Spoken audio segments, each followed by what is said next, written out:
Maybe we will actually be attacking from there. Unfortunately, you've been kind of caught out until the purples arrive. One thing I will do is the blues, that's you lot, are gonna... Oh no, we have no command power. Never mind. Oh, we got some free fuel. That's nice. The Warsaw Uprising. While the General government in Poland has always been quite quiet, this has seemingly been little more than a thin veneer, desperately kept on by the Germans in the face of growing unrest.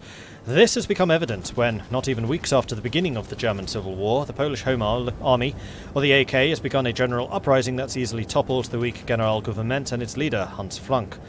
With a free Poland on the very border of the Reich, the future seems unclear for how well the rest of the German sphere will weather the storm. Still, Poland is completely surrounded by the Reich on all borders, besides the southern front, where it has some scant access to the rapidly collapsing neighbour in Hungary. One can only guess at the reborn state's future. Nazi Empire continues to crumble.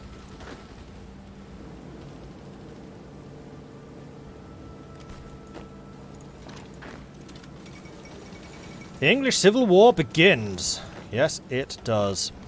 Today, shots have rung out across England that herald something far worse than the London Uprising in the 50s. For the second time in her history, England is in a state of... Third time in this history, England is in a state of civil war. Her Majesty's most loyal resistance, an organisation containing the full spectrum of English political outsiders, and from communists to a handful of more independently minded fascists, has declared a revolt against the collaborationist government of Prime Minister Alex Douglas Home. Speaking from the HMMLR headquarters, its leader, former General Claude Auchinleck, alongside famed communist rebel Bill Alexander and the resistance fighter David Stirling, have declared that England will be a free nation, or they will die trying. Our fight has only just started. Alright, no,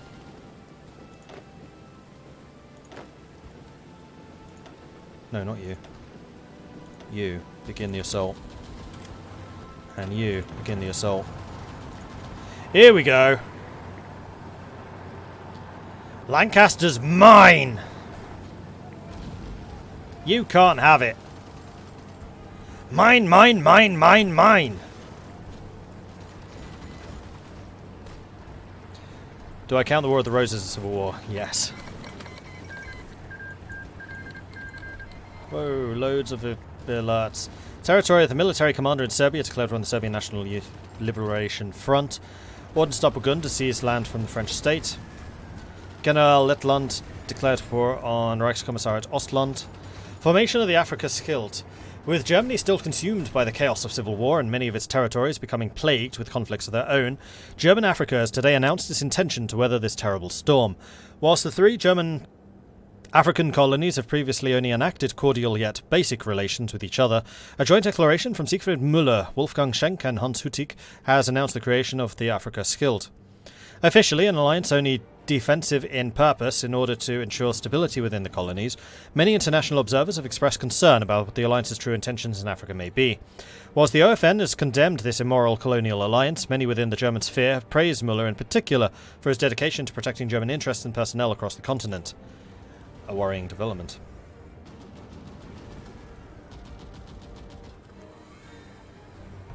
Ah, it's alright. It's actually kind of left us with an opening here. We'll deal with the Lancaster first.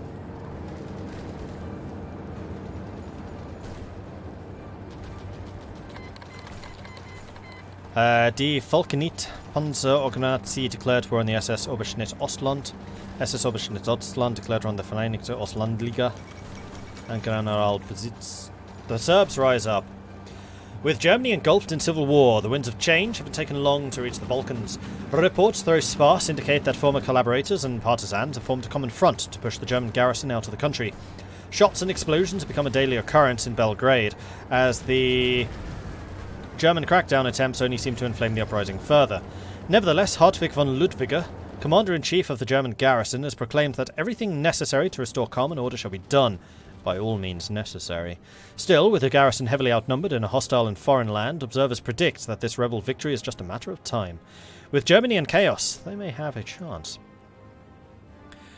It was a bright English morning, rare indeed in the Johnson household. We're gonna hang out the washing on the Siegfried line. Have you any da-da-da, da-da-dee-dee? Bertie sang as he tied his laces in the old army boots. Darling, why do you have your uniform on? Haven't you heard on the radio? The war's on again. We're off to fight the fascists on the home soil. Giving them and the Kraut garrison a good kick in the pants. Wouldn't miss it for the world. Margaret's eyes grew wide as she sprinted into the kitchen where the radio was still on. Where fighting continues, Her Majesty's most loyal resistance urges any person able and willing to stand up for liberty to report to a friendly army base at once for assignments. If possible, please bring... Dear God, she would lose him again. Every month in the factory alone, every hour at home, staring at the dusty fireplace came swimming back to her mind. She tried to control herself. She walked towards her husband. Oh, Bertie, don't be silly. You're much too old, and they might not have you anyway. It's not your fight anymore. That's what Harold said, remember? Her false smile cracked and she could feel the tears start to well up in her eyes. Bertie was too busy tying his bootlaces, still with the awful devilish grin on his face. Darling, we almost had the blighters in the last one, and this time we'll really finish the job. We've got a good handle on the... He looked up to see his wife trying to cover her teared eyes on the stairs. His grin disappeared. I'm begging you not to go. Can't watch you leave again, thinking you won't come back. Can't go through this again. There was a long pause as Bertie stood in the door, old rifle in hand, the Mark III helmet on his head. I'm sorry, he said in a softened voice. I don't have a choice. Know that I love you with all of me heart. He wasn't singing anymore when he walked out the front door. When this lousy war is over, no more soldiering for me.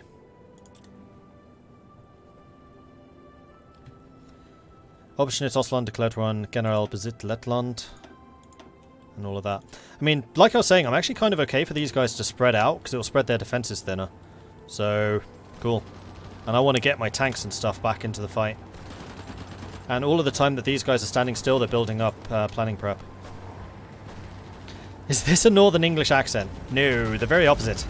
South London. Chaotic news is spreading out of the Black Sea amid news of a Marine-led coup having been launched against the local civilian administration by the respective German war hero Karl Dönitz earlier this week. Serving as a commander of the major Reich naval base in the Crimea, Dönitz announced via radio that following the disgraceful and illegal seizure of power in the Reichstag by Hans Spiegel, he had no choice but to renounce the authority of Berlin. Shock then erupted across the Reich and the world as Dönitz openly declared for Martin Bormann. Immensely likened by the Kriegsmarine, many captains have since declared their support for Dönitz's actions and have vowed to join him at Crimea to ensure that the Kriegsmarine remains out of the hands of those who would utterly destroy the Reich. Very troubling. Oh, we're taking Liverpool. Vereinigte Partisane Organizatie declared war on the Vereinigte Auslandliga. And they're just spreading out. That's fine. Losing this fight would be a bad thing. So send in the infantry. The regulars. And you. Good lord, how is he dying so fast? Pin them. And pin them.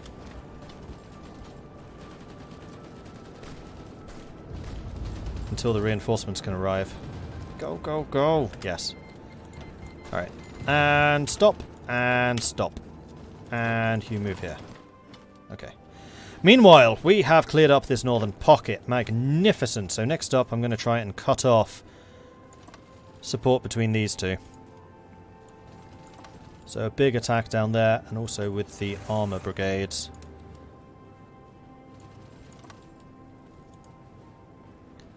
For an attack down there. Off you go! And then also, before I forget, because the north is now ours, aeroplanes! Zoom zooms can go zoom zoom in here. Marvellous. And that should give some assistance, as air support now covers this. The South African War. Violence erupted across South Africa today as the Boer Republic, angered at what they had perceived as endless attacks on themselves by the South African government, formally declared its independence from the Republic of South Africa. Accompanying the declaration, Boer militias carrying mostly German armaments have spread out across the Orange Free State and numerous other parts of the southwestern South Africa, coming into armed conflict with the South African soldiers stationed in the area.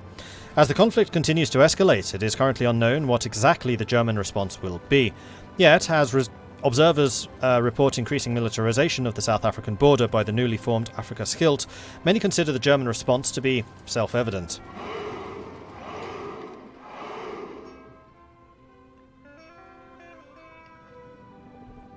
No one starts a war, or rather no one in his senses ought to do so without first being clear in his mind what he intends to achieve by that war, and how he intends to conduct it. Harold G. Moore. We were soldiers once. And young. The dominoes shall stop. Maybe. Vereinigte Ostlandliga declared war on General Berserk Lettland, etc., etc., etc. The end of the Reichskommissariat to Norwegen. With the German Reich quickly becoming ever more consumed by chaos and warfare, the Nazi collapse has today claimed its next victim. Speaking before the sorting this morning, Norwegian Minister-President Gulbrand Lunde announced that his newly empowered government has been informed of the immediate resignation of the Reichskommissar Josef Terboven and the dissolution of the Norwegian garrison, effectively marking the end of the German occupation of Norway. Yet, whilst many across the Reich attempt to escape from the war zone, it's been reported that Terboven has instead flown back into Germany, along with a steady stream of Norwegian soldiers returning home to fight for their preferred side. Whilst the details behind these developments are largely unknown, one thing is for certain: Norway is now a free nation once again. The fatherland abandons the great fortress.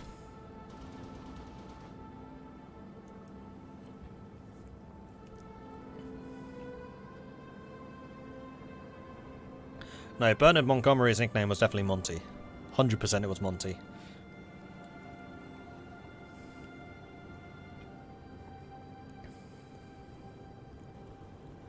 Also, Tickle Parts, Buddy, and Alibaba, thank you very much for the follows. Welcome to the channel. Good to have you joining us.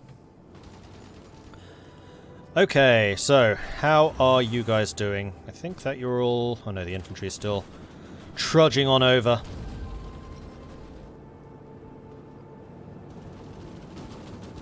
So my plan here is I'm going to first try and cut this off so that the Cornish garrison is cut off from the main English forces. And then I think try and get a cut-off over this tank so we can take their armour out. However, I'm still a little bit concerned about just how squishy we seem to be here. There we go, now we're bolstered. And the Air Force should be doing its part. Let's move you down there to help defend. Because they're hitting this pretty hard.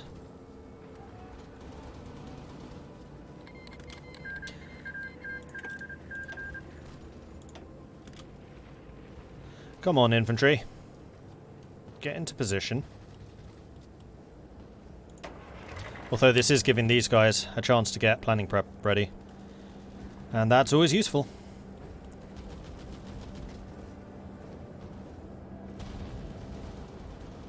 Okay, you and you go. Don't attack that! Stop. Oh, for Pete's sake.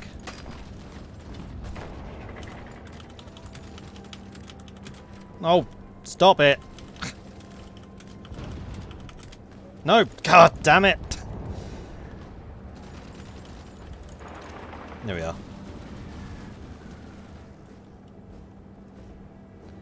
They are winning, but I want to make sure we have them surrounded, because otherwise they'll just run away and have to fight them again. Bombs away! It seemed like he couldn't convince anybody at times. He remembered how his ideas were rejected, the anger he felt when he heard the invasion had destroyed the possibility of ever accomplishing what he wanted to do, and how Parliament sacked him, too afraid to contemplate retaliation, too feeble-minded to stomach the thought of answering the atrocities that happened right outside their doorstep. And he remembered how he felt the day 15 years ago when nobody listened to, believed, or understood him. But there was a man who interested in the concept of justice untampered, and when David Sterling showed up outside his house, he knew things would be different. Sterling was perhaps the greatest proponent in the concept of the HMMLR. He managed to twist Claude into supporting what some had called a ludicrous idea. War wreckage and aircraft around London were sourced with a scrapyard or Aircraft Restoration Foundation as a cover story. They were taken to a yard near this airfield where they were carefully prepared for operational usage. Now, tonight, the plan is put into action. 4 of the aircraft were grounded, unable to perform satisfactorily, some unable to perform at all, but 20 were ready and would be conducting a show over the port of Plymouth. Arthur Harris smiled. He recalled the words of Hugh Trenchard. Wow, I misread that. He recalled the words of Hugh Trenchard, the man who founded the RAF. I've laid the foundations for a castle. If nobody builds anything bigger than a cottage on them, it'll be a very good cottage. With fire and fury!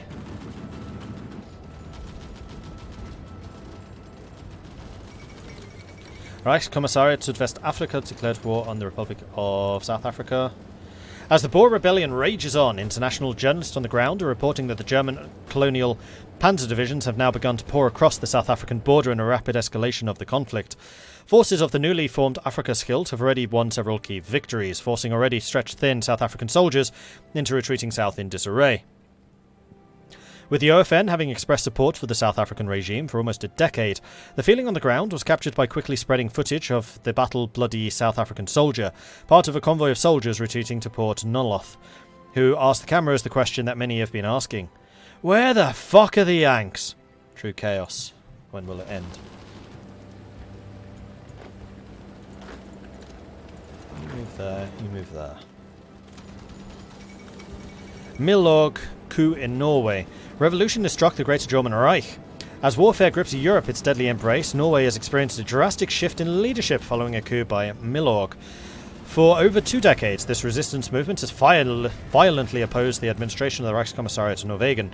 To the forces of democracy, they are freedom fighters. To the supporters of National Socialism, they are militant terrorists. What is indisputable is this organisation overran the city of Oslo, ousted the collaborationist rulers, and established a new provisional government. Under the leadership and guidance of Knut Moyen, Norway has embarked upon the grand goal of transitioning to a fully functioning democracy again.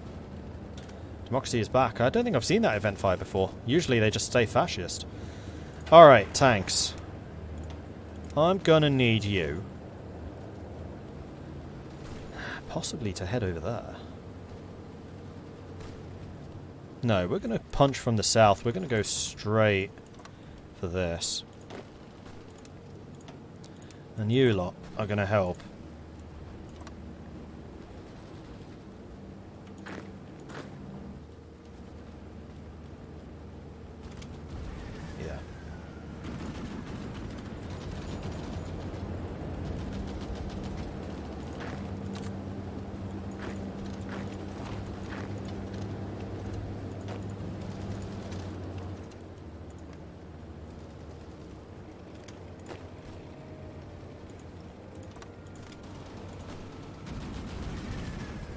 Oh man, he's being demolished. Right, send the armor back, because I've got to take care of that tank.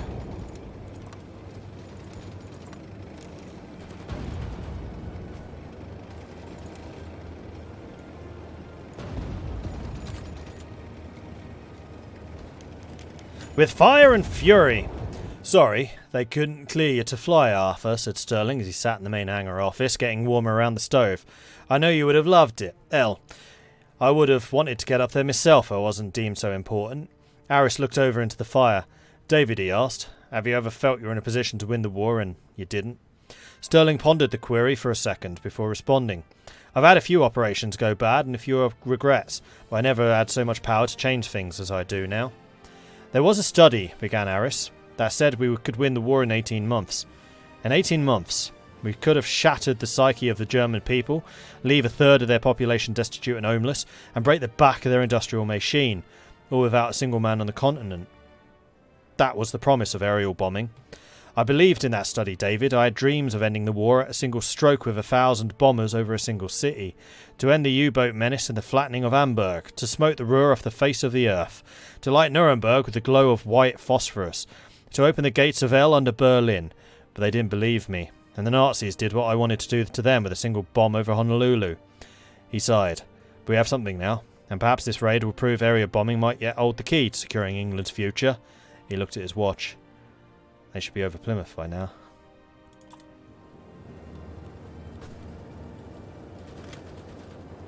Alright, the armour units have arrived and immediately retreated. Are you kidding me?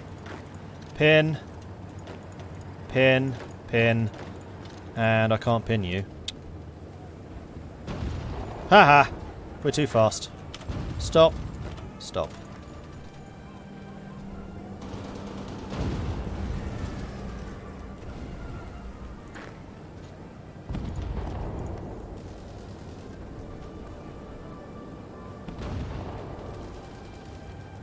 Alright, bring the counterattacks. Plymouth is burning. Many of the German garrison are preparing for another night in the barracks of Plymouth Naval Yard. preparing their beds for another night of fitless sleep. They take notice of the air raid siren and are confused. Is this a drill?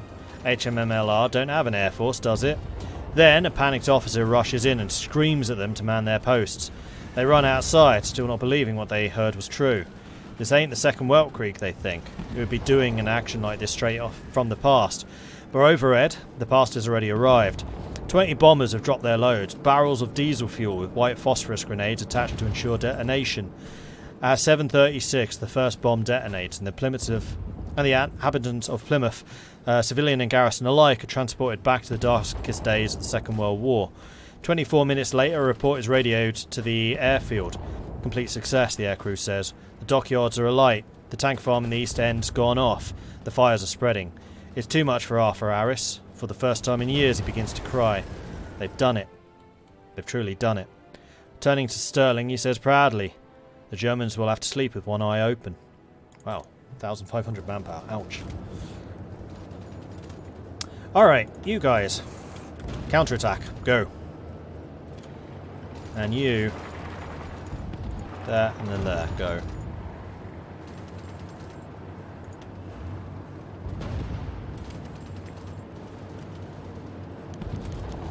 The All-Jewish Defence Battalion. Mosh and Judah waited for this day for the longest time. The Jewish community of England was hit hard in the Second World War.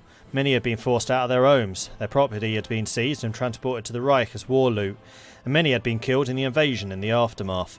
Mosh and Judah were not immune to these misfortunes, but while some sought refuge in the north, Mosh and Judah chose a different path. Joining up with the other resistance groups, they vowed to concentrate the conflict, to bring justice for the fallen and the suffering. They called for the other Jews to take up the call, and many did. Secret synagogues were canvassed, and clandestine celebrations were infiltrated. Soon, there was a sizable Jewish resistance force across the island. When the call came from Claude, they rose up. Now was the time to defend themselves. Now was the time to ensure that justice was carried out. And now was the time to ensure that what had happened would never happen again. Fracture for fracture, eye for eye, tooth for tooth.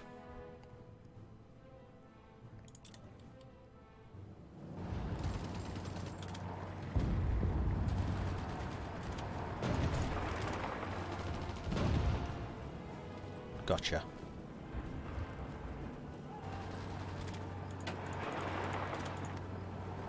And the tanks are gone. Garrison's dead. Test new bombs in Taunton if you like. It's a terrible place. Source, I was born there. Oh, no. You're having problems. Alright, tanks. I think I actually want the tanks now to be facing this way to prepare for the attack on London, which will come from the south. Can't select that. There we go. Nope. Alright, never mind. Then we've got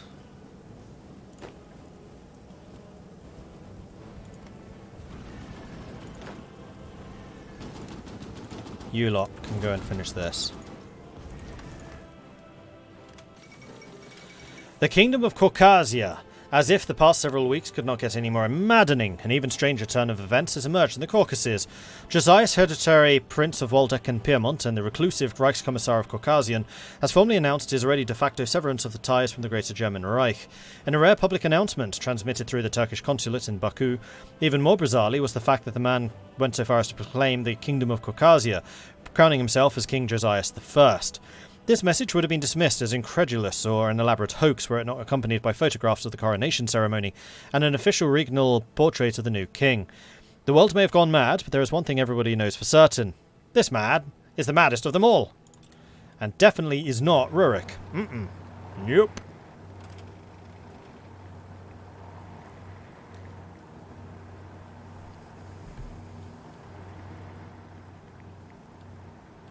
Should spawn an elite unit. I'm not seeing any elite units. I can check to see if there's anybody not assigned to the army. Nope. Everyone's in the army already. You're going to move out again, but that's okay.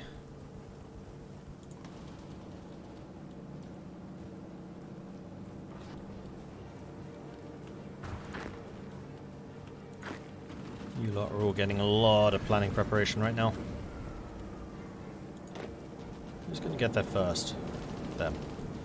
But that's okay, because we're just going to be pushing them straight back again. They've got no entrenchment. The Serbian National Liberation Front has defeated the territory of the military commander of Serbia. And actually, I want you lot to stop, and then I want to do this. So you're using your planning prep without eroding it unnecessarily. Oops, no, don't do that. What I would like is for you lot to do a staff office plan, please. Thank you.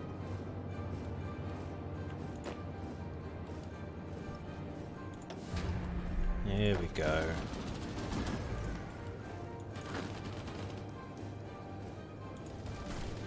And he's going to be basically permanently on low organisation, so he's not going to be able to really achieve anything. How's the difference in strength? I've got 30 factories to their 17. We've got 29 divisions to their 21. I've lost 10,000, they've lost 58. Perfect.